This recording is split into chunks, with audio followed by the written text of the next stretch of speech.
the galaxy had never known peace. A fragile balance of power between multiple alien civilizations had kept the cosmos in a constant state of uneasy tension. The towering, insectoid Zorathans, the hyper-intelligent and calculating Varduri, and the ruthless, war-hungry Cyclones had all carved out their dominions across the stars, their ancient rivalries and territorial disputes simmering just beneath the surface of everyday life. The war began without warning. A previously unknown fleet of ships arrived in the outer rim of human-controlled space. Their sleek, metallic vessels were unlike anything the galaxy had seen before, equipped with technology so advanced that it left even the Varduri, masters of scientific progress, baffled. They descended upon human colonies with shocking speed and precision, obliterating cities, dismantling defense stations, and making an unmistakable statement: humanity was no longer safe. The aggressors, calling themselves the Audrith, were a species of genetically engineered super-soldiers, crafted for one singular purpose: to dominate and subjugate. Their perfect unity and superior weapons made them a nightmare to every race in the galaxy. The Cyclones had their brutal might, the Zorathans their monstrous hive minds, and the Varduri their intelligence. But the Audrith possessed something far more terrifying: unparalleled coordination and ruthless efficiency. Humanity was not prepared for this. For the first time in centuries, it seemed as if the United Terran Federation was on the brink of collapse. The Galactic Council, a loosely organized group of neutral civilizations, watched in shock as the Audritha's force spread across human colonies like wildfire. And yet, in the midst of the chaos, there was something the Audrith had overlooked. Humanity, it seemed, had a secret weapon. Part 2: Unlikely Resistance. As the Audrith advanced on Earth itself, the human response was swift, though chaotic. The Federation's military forces, under-equipped and stretched thin by the unexpected attack, scrambled to put up resistance. Still, they were no match for the Audritha's sheer power. Yet, one thing became clear: humanity's will to survive was unyielding. On the backwater planet of Goliath Prime, a small group of soldiers, mostly rejects from the Federation's top ranks, outcasts, and the misfits of society, formed an unlikely band of resistance. Led by Captain Elena Cruz, a battle-hardened veteran with a tragic past, the ragtag crew was barely equipped to defend themselves against the Audritha's onslaught, let alone win a war. But Captain Cruz had a gift that few others possessed: an unshakable belief that they could still win. She inspired those around her, not with speeches or grand plans, but with sheer determination. Her squad, once disorganized and disillusioned, began to believe in the impossible. They trained tirelessly, learning new tactics from each failed attempt, adapting faster than the Audrith could anticipate. They were far from the most powerful force in the galaxy. But they were relentless. And, unknown to the galaxy at large, they were not alone. Across human settlements, from the bustling cities of Earth to the frontier colonies on distant moons, whispers spread of the Audritha's cruelty. In every corner of human space, resistance movements began to form, drawing on the innate tenacity that defined humanity. The Audrith underestimated humanity's ability to rally in the face of despair, to defy odds that should have been insurmountable. But there was a pattern to their failure that no one, not even the Audrith, could fully comprehend. Humanity's will to win, their drive to survive and protect their home, was not something any species in the galaxy had encountered before. Part 3: The Power of a Single Human. Among the scattered resistance cells, one individual stood out. Sergeant Dominic Hayes was not a hero in the traditional sense. He wasn't a strategist, nor was he a renowned warrior. But what set him apart was his extraordinary ability to think outside the box. Hayes had served as a specialist in the Federation's covert operations, often tasked with tasks no one else wanted, often as a last resort. His latest mission, however, would change the course of the war. When his squad was ambushed by an Audrith force on a desolate moon, he made a decision that would become legendary. Rather than retreat or surrender, he rallied the last remnants of his team and devised an audacious plan to infiltrate the Audritha's flagship. It was a mission filled with risks beyond measure. But in the face of certain death, Hayes thrived. His instincts, honed by years of isolation, kicked into overdrive as he navigated the Odrith vessel's labyrinthine halls. As he and his team infiltrated deeper into the ship, they managed to gather crucial intelligence, secrets about the Odrith's command structure, their weak points, and their future plans. The information Hayes collected became a turning point in the war. It allowed the resistance to strike at the Odrith in ways they hadn't anticipated, exploiting their vulnerabilities with deadly precision. For the first time since the Odrith's arrival, the tides of war began to turn. Part 4, Turning the Tides. Word of Sergeant Hayes' daring mission spread quickly across human space. The Odrith, usually so calculated and precise, found themselves caught off guard, blindsided by the unpredictability of humanity's tactics. What had once seemed like a hopeless battle was now a war of attrition, a brutal contest of wills. The Odrith, who had relied on overwhelming force and perfect coordination, were not prepared for humanity's ingenuity. With every victory, human morale skyrocketed, and the Odrith found themselves forced to adapt to an enemy they couldn't predict. But while humanity's resilience was proving to be a powerful force, the Odrith weren't going to be beaten so easily. They regrouped, determined to destroy this newfound threat before it could grow into something truly dangerous. The fight for survival had only just begun. As the Odrith advanced on Earth itself, the human response was swift, though chaotic. The Federation's military forces, under-equipped and stretched thin by the unexpected attack, scrambled to put up resistance. Still, they were no match for the Odrith's sheer power. Yet, one thing became clear: humanity's will to survive was unyielding. On the backwater planet of Goliath Prime, a small group of soldiers, mostly rejects from the Federation's top ranks, outcasts, and the misfits of society, formed an unlikely band of resistance. Led by Captain Elena Cruz, a battle-hardened veteran with a tragic past, the ragtag crew was barely equipped to defend themselves against the Odrith's onslaught, let alone win a war. But Captain Cruz had a gift that few others possessed, an unshakable belief that they could still win. She inspired those around her, not with speeches or grand plans, but with sheer determination. Her squad, once disorganized and disillusioned, began to believe in the impossible. They trained tirelessly, learning new tactics from each failed attempt, adapting faster than the Odrith could anticipate. They were far from the most powerful force in the galaxy. But they were relentless. In the thick of the conflict, Lieutenant Harris, a young soldier with a natural knack for guerrilla warfare, suggested that they engage in sabotage missions against Odrith supply lines. Though their technology was nowhere near as advanced as the invaders, the humans had an edge in creativity. They could improvise and find weaknesses where the Odrith never considered looking. And so, the ragtag group became experts in hit-and-run tactics. They would strike Odrith installations with pinpoint accuracy, disappearing into the vast landscapes of Goliath Prime before the invaders could retaliate. It wasn't the most conventional approach, but it worked. For the first time since the Odrith arrived, the invaders were starting to experience setbacks. The stories of humanity's resilience began to spread. Across colonies in human space, others began to take heart.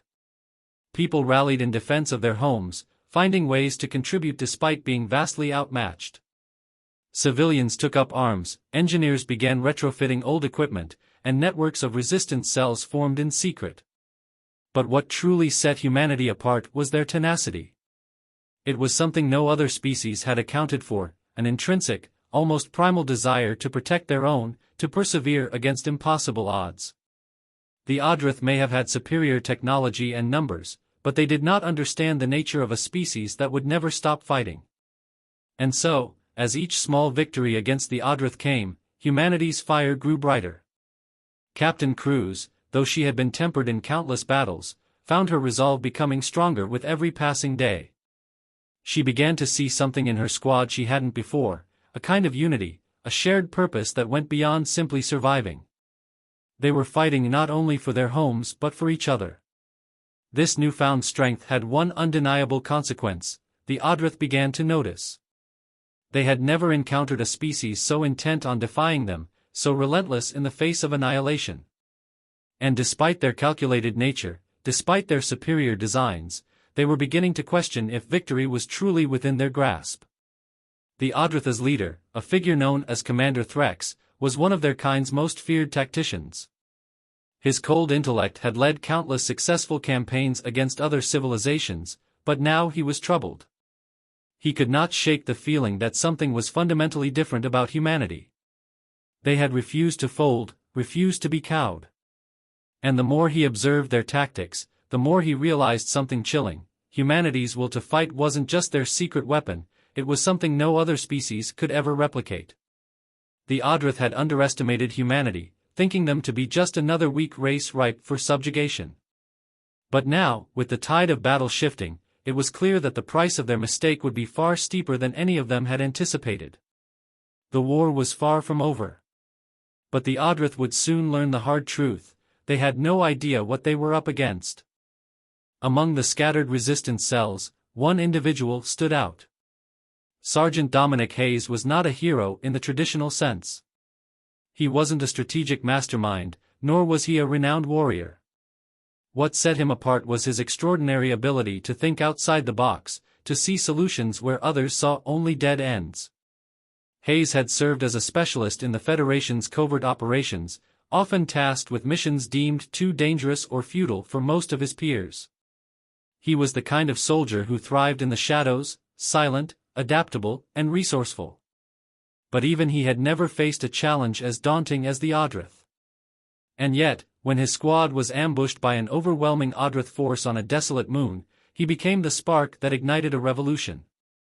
With his team pinned down and facing certain death, Hayes made a split-second decision that would change everything. Rather than ordering a retreat or waiting for inevitable annihilation, he launched a daring counteroffensive. The Adrath, assuming their enemies were weak and undisciplined, had overlooked the potential of human unpredictability. Hayes used that to his advantage. In a blur of quick thinking and sheer willpower, he directed his squad to take advantage of the terrain, forcing the Adrath into a deadly game of cat and mouse. They rigged old Federation tech, now obsolete and nearly forgotten, into makeshift traps that caught the Adrath off guard. The invaders, overconfident and expecting overwhelming force, underestimated the power of guerrilla tactics. With every move, Hayes proved that the Adrath could be beaten, not by matching their power, but by using their own arrogance against them. But it was more than just military ingenuity that marked Sergeant Hayes as someone extraordinary. When he and his team infiltrated an Adrath supply ship after the ambush, they discovered vital intelligence that would become the cornerstone of humanity's resistance. They learned about the Adratha's vulnerabilities, their supply chain weaknesses, and the crucial secret: the Adratha's command hierarchy was rigid and heavily reliant on the leadership of a single figure, Commander Threx. Without him, their vast war machine would falter. This intelligence was not only a tactical win, it was a beacon of hope. For the first time, humanity had a concrete chance of striking at the heart of the Adrath invasion. Hayes' success became the rallying cry for the resistance. His ability to think on his feet, to seize opportunities even when the odds were impossible, became a symbol of humanity's greatest strength, a refusal to be defeated, no matter the situation. The human leadership recognized the significance of Hayes' findings, and soon he was entrusted with a critical mission: to infiltrate the Adrath command fleet, find Commander Threx, and deliver a decisive blow that could shift the momentum of the war. Though many in the Federation's high command were skeptical, after all, the Adrath had superior technology, vast numbers, and an iron grip on human space. There was no other choice.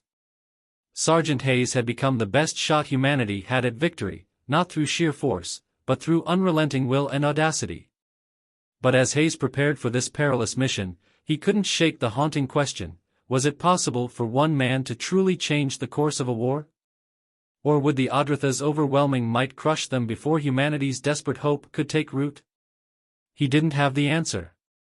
But one thing was certain: humanity had never faced a greater test of their resolve. And Sergeant Hayes, along with his ragtag team of rebels, was about to prove that the Adrath had miscalculated. The Adrath believed they had humanity on the brink of destruction. They believed that the human spirit could be broken by force and fear. But they had never encountered a species that would never give up, not for anything, and not for anyone. It was time to show them that the will to win was humanity's true secret weapon. And this time, humanity wasn't backing down. The Audrith had grown overconfident. Their fleet, once an unstoppable force, had begun to show signs of strain. The intelligence Sergeant Hayes had gathered revealed cracks in their seemingly invincible war machine, cracks that humanity could exploit. With Hayes' daring mission behind them, the Resistance used the data to launch a series of targeted strikes against the Audrith supply chains, their communication networks, and key manufacturing plants. Each successful raid chipped away at the invaders' vast resources, forcing them to spread their forces thinner and thinner. But the most significant blow came when humanity's resistance discovered a vulnerability that no one could have predicted. The Audrith were, in a twisted sense, reliant on their leader. Commander Threx, the cold, calculating mind behind the Audrith war effort, was not just a strategist, he was the linchpin of the entire operation. His unique genetic makeup and neural enhancements allowed him to coordinate the entire fleet with an uncanny precision. His leadership was central to their ability to maintain order and purpose across their forces. Without him, the Audrith were merely a collection of soldiers with no direction. The Resistance, emboldened by their successes, hatched a plan that would strike directly at Threx himself. Sergeant Hayes, the man who had already defied every expectation, would lead the charge. With a small, elite team of operatives, Hayes would infiltrate Threx's flagship, the Audrithos, and eliminate the commander before he could rally his forces. If humanity could take out Threx, the Audrith's once unified war machine would collapse into chaos. But the risks were immense. The Audrithos was a fortress, heavily guarded by Audrith soldiers, automated defenses, and the best technology the invaders had at their disposal. No human had ever gotten close enough to the flagship to even consider an assault. But the Resistance had learned from every previous encounter. They were no longer fighting a defensive war, they were fighting a war of opportunity, one that used every failure as a lesson. As Sergeant Hayes and his team boarded a stolen Audrith transport ship and made their way to the flagship, the enormity of their mission weighed heavily on them. They weren't just fighting for survival anymore. This was a chance to end the war, to show the Audrith that no matter how far they pushed humanity, the human spirit could never be broken. The Audrithos loomed large before them, its massive form casting a shadow over the surrounding space. Hayes had studied its layout meticulously, and he knew that time was their most precious commodity. If they failed, humanity's last hope would die with them. The first obstacle they encountered was a series of advanced security checkpoints, where the Audrith had set up an intricate web of surveillance. Every room, every corridor, was monitored by sensors designed to detect even the slightest movement. But the humans had become experts at this kind of infiltration. With a combination of old Federation tech and a few well-placed distractions, they bypassed the initial defenses and made their way deeper into the ship. As they navigated the darkened corridors, the tension in the air was palpable. Every step could be their last. Yet, there was no hesitation in their movements. The Resistance had become like a second family to Hayes. Their unity, their shared determination to protect everything they held dear, drove them forward. Finally, after hours of careful maneuvering, they reached the command center, the heart of the Audrithos. They knew that once they entered, there would be no turning back. The final confrontation would unfold in a matter of minutes. Hayes could feel the weight of the decision pressing on him. When they breached the command room, the sight that greeted them was like something out of a nightmare. Commander Threx stood at the center, surrounded by a dozen Audrith elite guards. His cold eyes locked onto Hayes' team with chilling recognition.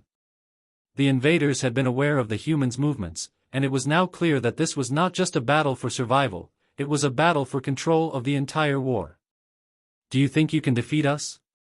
Threx's voice echoed across the room, a low, dangerous growl.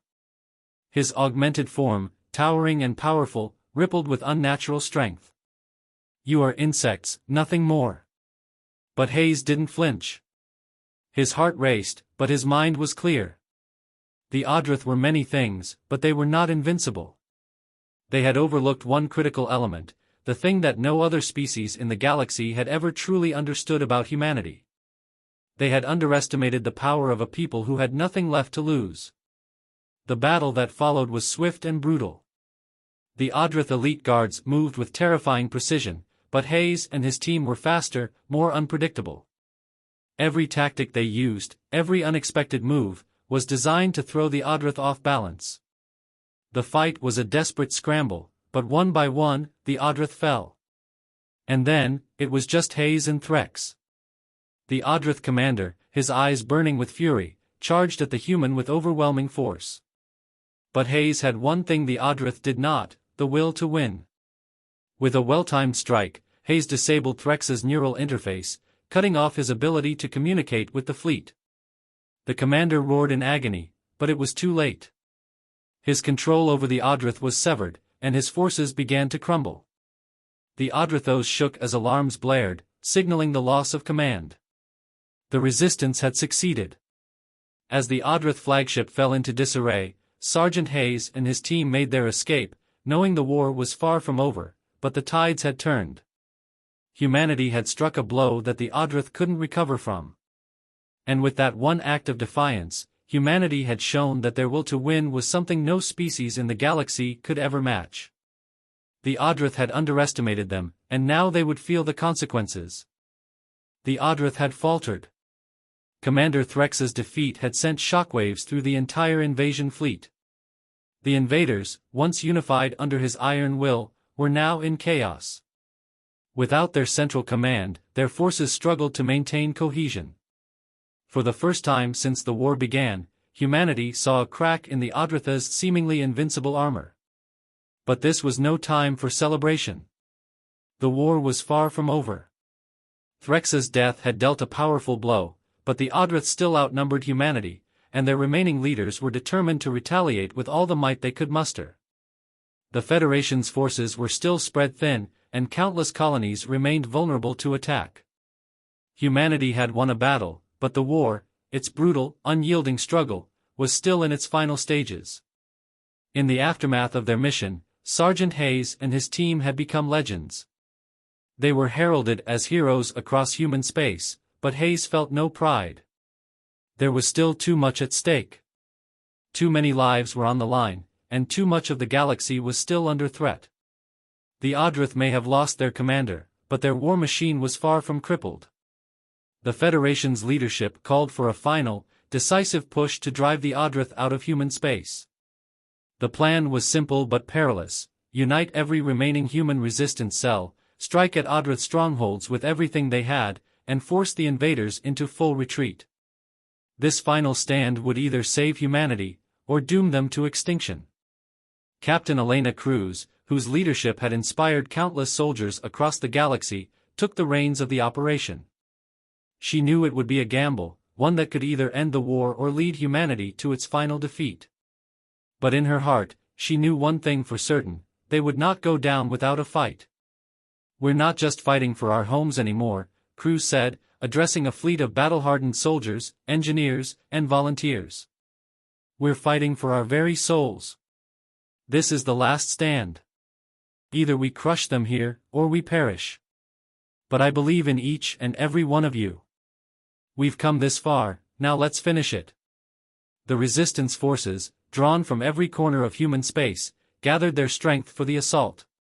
From the great industrial worlds to the backwater planets where the most unlikely of heroes had emerged, humanity's collective will had fused into an unstoppable force. And at the front lines was Sergeant Dominic Hayes, now regarded not just as a soldier, but as a symbol of the indomitable human spirit. He stood by Cruz's side, ready to lead his team one final time. The attack was swift and brutal. The resistance hit the Odrith where they were weakest, using hit-and-run tactics, overwhelming bombardments, and intelligence gathered by Hayes' daring missions. It was a concerted effort from all factions of the human military, a united front that the Odrith had never anticipated. For the first time, the Odrith were the ones reacting to humanity's moves, not the other way around. However, the Odrith were not a species accustomed to retreat. They would not simply surrender. Their reinforcements arrived in waves, their fleets vast and overwhelming, and the battles grew fiercer with every passing hour. The cost was high. Ships were lost, colonies burned, and countless lives were sacrificed in the effort to turn the tide. As the battle reached its peak, Captain Cruz and Sergeant Hayes led a final charge toward the Odritha's last remaining stronghold in the human sector, a massive fortress station hidden in the heart of a dense asteroid field.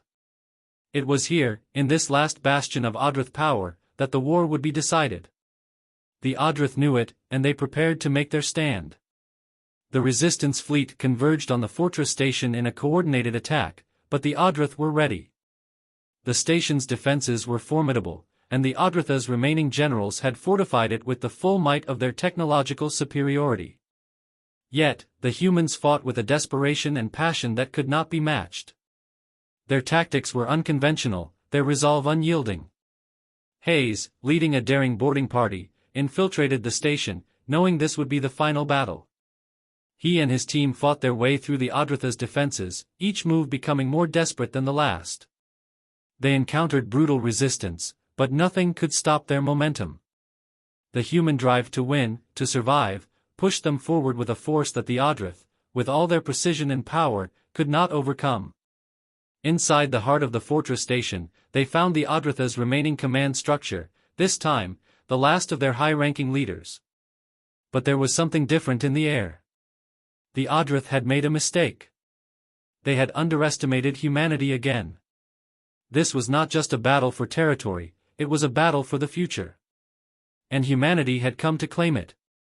In the final moments of the battle, with the Odrith forces disintegrating, Sergeant Hayes faced the Odrith leader, General Valker, a towering figure who had taken command after Threx's death. The two faced off in the heart of the station's command center, the future of humanity hanging in the balance. The Odrith general was formidable, his enhanced strength and speed a match for Hayes' skills. But Hayes had something Valker could not understand, a will to win that no alien species could comprehend. With one final, decisive move, Hayes struck down General Valker, signaling the end of the Odritha's command structure. The remaining Odrith forces, without leadership, began to fall apart. Humanity's final push had succeeded. The Odrith, once a terrifying force poised to annihilate humanity, were now in full retreat. The resistance had done the impossible, they had driven the invaders from human space. Humanity's will to win had proved to be their greatest weapon, and no matter how overwhelming the odds had been, they had never given up. The galaxy would remember this day as the turning point, the moment when humanity, against all odds, claimed victory.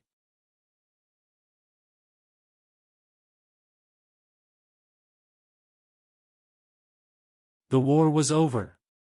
The Odrith, their forces shattered and leaderless, had retreated beyond the fringes of human space. Across the galaxy, from the ashes of ruined colonies to the fields of broken ships, humanity stood victorious. The resistance had triumphed, driven not by superior technology or overwhelming numbers, but by the sheer force of will that defined the human spirit. Yet, despite their triumph, the cost of victory was painfully clear. The survivors of the final battles returned to the capital planets, where they were met with a mixture of celebration and mourning. The streets were lined with banners and cheers, but the faces of the returning soldiers were grim. Countless lives had been lost, entire cities erased from existence. The scars of the war ran deep, not only on the physical landscape of human space but also in the hearts of those who had fought and survived. Captain Elena Cruz, once a symbol of hope and leadership, now bore the weight of responsibility. The war had united humanity in ways no one had ever thought possible, but the aftermath was a complicated, fragile peace. The Federation, now tasked with rebuilding, found itself divided. The once disparate colonies, unified under the threat of the Odrith, now began to fracture under the pressure of their own differing agendas. Some demanded swift retribution for those lost, others called for a rebuilding effort, focused on healing and recovery. Yet others, still haunted by the war, questioned whether humanity had truly won or if it had merely survived. Cruz stood at the front of a crowded council hall, addressing the leaders of the human colonies. The negotiations for peace were delicate, every word and decision weighed heavily. She had seen firsthand the horrors of the war, but now she was tasked with ensuring that humanity did not tear itself apart in the wake of their victory. "We stand at a crossroads," Cruz said, her voice steady but heavy with emotion. "The Odrith are gone. Our people have fought, and we have endured. but now the real work begins. We cannot afford to let the sacrifices of our fallen comrades be in vain. We must rebuild, not just our cities, but our unity. We must come together, not as separate colonies, but as one human race, or our victory will be hollow. Her words echoed in the chamber, but not all were convinced.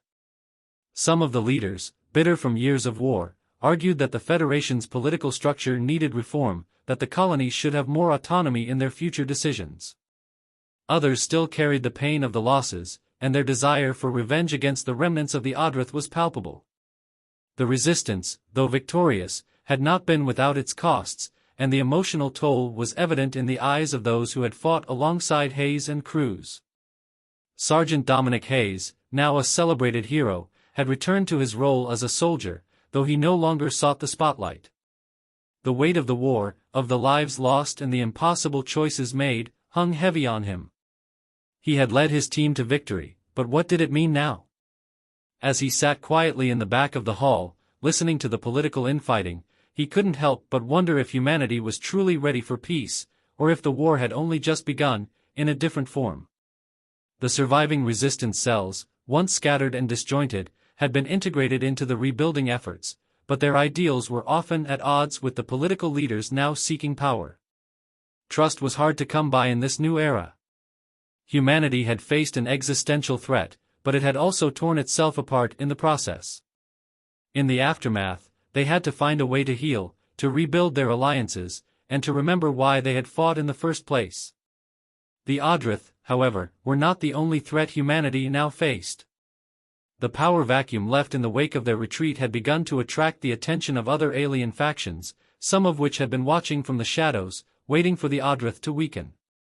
The balance of power in the galaxy was delicate, and humanity had just proven that it could wield strength when necessary. But with the Audrith gone, who would rise to fill the void? In the days that followed the conclusion of the peace talks, a new threat began to surface. A series of mysterious communications from an unknown alien species, one that had remained hidden in the far reaches of the galaxy, began to trickle into Federation channels. These messages were cryptic, but the meaning was clear. Humanity was now a target, not just for the Audrith, but for other powers that saw their rise as a challenge to their own dominance. Sergeant Hayes, ever vigilant, was called back into action. The Federation's military, still in the process of rebuilding, now had to prepare for an unknown enemy. Humanity's secret weapon, the will to win, had proven successful in the face of the Audrith, but would it be enough to face an even more dangerous foe? The resistance had become the foundation for a new military force, one that would be tasked with protecting humanity's newfound future. As Hayes stood once again on the front lines, preparing for whatever came next, he couldn't shake the feeling that this peace would be short-lived. The Audrith had been defeated, but the true test of humanity's will had only just begun. The galaxy had watched as humanity had fought for its survival, and now, others were taking notice. The question was no longer if humanity could win, it was whether they could hold on to the future they had earned. Humanity had proven it could survive against overwhelming odds. Now, it had to prove it could thrive in the peace that followed. But peace, like war, was never a guarantee. It was a fragile thing, built on trust, understanding, and the will to continue forward, even when the road ahead seemed uncertain. The next chapter of humanity's story was about to unfold, and it would be shaped not by the guns of war, but by the choices they made in the aftermath. The fight for survival was over, but the fight for the future had just begun. The galaxy, once a chaotic battlefield strewn with the ruins of war, now seemed eerily quiet. The Audrith had been driven back, their massive fleet scattered, their influence vanquished from human space. The Federation, though bruised and battered, was beginning to heal, slowly but surely. Yet even as humanity celebrated its survival, there was a growing realization: the true challenge was not merely to rebuild what had been lost, but to forge a future worthy of the sacrifices that had been made. In the capital, the hum of industry had begun to return, but there were no celebrations, at least not yet. The scars of war were still fresh, etched into the very fabric of every city, every colony, every person. For the first time, humanity had a chance to write its own destiny, but the question remained: what kind of future would they build? And could they overcome the divisions that had nearly torn them apart in the aftermath? Sergeant Dominic Hayes found himself in a quiet moment of reflection, standing on the balcony of the Federation's new command center. Below, the bustling city was alive with the movement of people and cargo, the engines of recovery churning in full force. But Hayes knew that this was only the beginning. There was a vast expanse of uncertainty that stretched before them, filled with the shadows of alien threats, political tensions, and the fragile peace that hung in the balance. He thought of the countless faces he'd seen during the war, soldiers, civilians, families, each one touched by the violence that had ravaged their homes. He had led them through battle after battle, but now the hardest part had begun. The galaxy was not just about power and strength. It was about unity, rebuilding, and the human capacity to rise above its darkest hours. A soft voice broke through his thoughts. "You seem deep in thought, Sergeant." He turned to see Captain Elena Cruz approaching, her expression as calm and measured as ever, though Hayes could see the faint exhaustion in her eyes. They had both carried the weight of command throughout the war, but now the burden had shifted. They were no longer military leaders but stewards of a fragile new peace. "Just trying to take it all in," Hayes replied, his gaze drifting over the sprawling city. "We've won. But there's still so much to do." Cruz nodded, her eyes reflecting the same concerns. "This peace won't hold unless we build something that lasts. Unity was our strength in the war. Now we need to ensure it remains our strength in peace." Their words hung in the air, carrying the weight of the choices they would soon have to make. The galaxy was no longer at war, but it was far from settled. Humanity had defeated an enemy that was ruthless and nearly unstoppable, but the victory was not one that could be sustained by mere force alone. The Federation was fractured, and the political climate was volatile. Some colonies had risen to prominence during the war, while others had been left behind, struggling to recover from the devastation.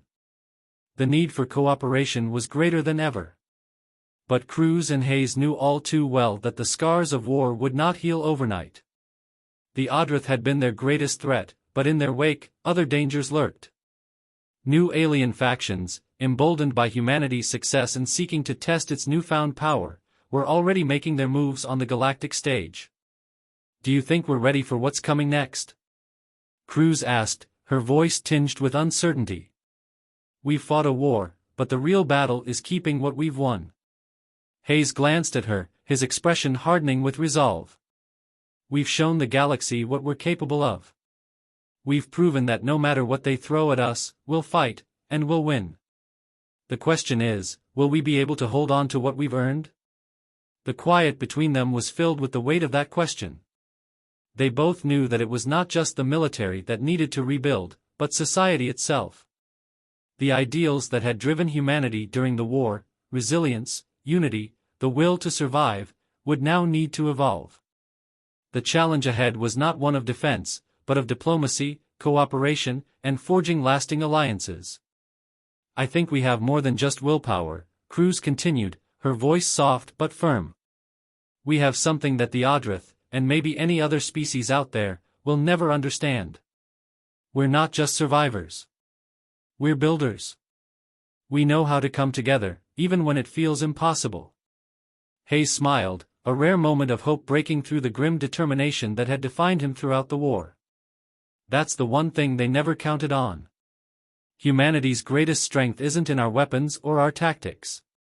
It's in our ability to adapt, to evolve, to fight not just for survival, but for something greater." The conversation shifted, the weight of the war's aftermath still looming over them, but now there was a sense of clarity.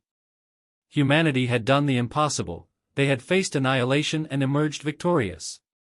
But that victory had come at a cost, and it was up to them, and every person who had fought, bled, and sacrificed, to ensure that the next chapter of their story was one of peace, prosperity, and growth. As the sun set over the capital city, casting long shadows over the bustling streets, the resolve of humanity was unmistakable. They had won the war, yes. But now, they would face the greater challenge: how to live in the peace they had fought for. The Audrith were gone. New threats would arise, but humanity had shown that they would never back down. The future was uncertain, and the road ahead was filled with challenges. But there was one thing that no galaxy, no alien species, could ever take from them: humanity's unbreakable will to win. And that, Sergeant Hayes knew, was something the universe would never forget. The story of humanity had only just begun.